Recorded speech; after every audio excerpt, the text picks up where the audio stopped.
যদি তুমি বিটিএস এর কোনো মেম্বারকে পছন্দ করে থাকো, যদি বিটিএস মেম্বারদের লাইফ পার্টনার হিসেবে মনে করো, তাহলে সঠিক ভিডিওতে ক্লিক করেছো। চলো আজকে একটু সময় বের করে বোঝার চেষ্টা করি বিটিএস আর আর্মিদের সম্পর্কটা আসলে কেমন।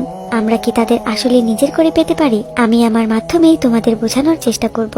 আমার যখন বয়স 16-17, আমি তখন বিটিএস আর্মি হই, আর এখন 22। তখন আমার তাদের খুব ভালো লাগতো। কথা ছিল তাদের নামগুলো মুখস্থ করব আর তাদের চেহারা মনে রাখবো। ধীরে ধীরে তাদের গান শুনতে শুরু করলাম। ডিএনএ গানটা প্রচুর শুনতাম, এক প্রকার তাদের জন্য পাগল ছিলাম। জঙ্কুককে দেখলেই এক অন্যরকম অনুভূতি হতো। পরে তাকে নিজের বায়াস বানালাম। মোবাইলের গ্যালারি থেকে কফির কাপ পর্যন্ত সব জায়গায় তাদের ছবি ছিল। জঙ্কুক বলতেই মুগ্ধ ছিলাম।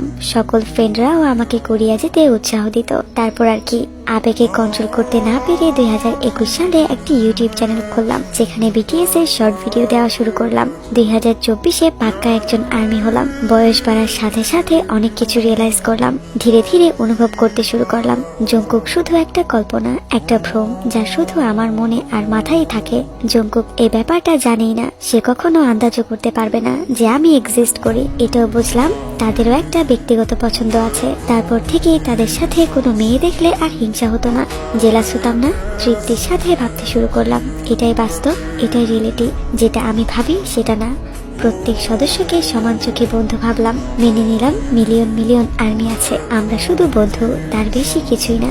আমরা যত বড় ফ্যানই হই না কেন, ভুল করেও আবেগের চক্করে তাদের বাসার সামনে চলে গেলে বা তাদের ছুতে চাইলে টক্সিক ফ্যান হয়ে যাব।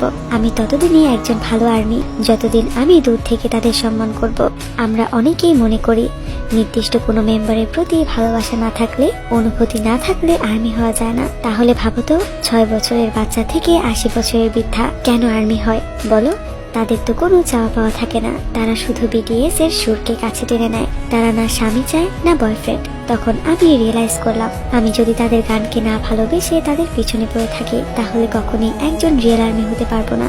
আমি চাই বা না চাই, জীবন আমার জন্য আলাদা একটা রাস্তা বানিয়ে রেখেছে, যেখানে আমাকে আমার জীবন সঙ্গী পথ চলতে সাহায্য করবে। তবে যে 7 জন আমাকে সুন্দর স্মৃতি দিল, তাদের গান সাথে নিয়ে চলার।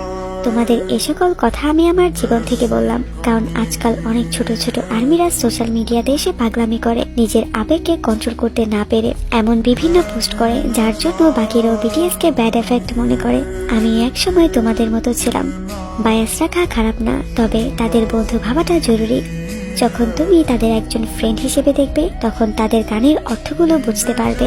ভালোবাসা খারাপ না, এটা একটা সুন্দর অনুভূতি, তবে ভালোবাসার মানুষের সম্মান রাখাটাও জরুরি।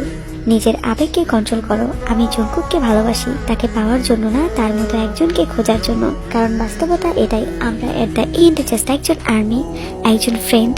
তাই বলি তাদেরকে রেসপেক্ট করো, তাদেরকে ফ্রেন্ড ভাবো। তাদের জন্য নিজের মনে এমন কোনো অনুভূতি রেখো না যাতে তোমার জীবনে একটা বড় ধাক্কা হয়ে আসে।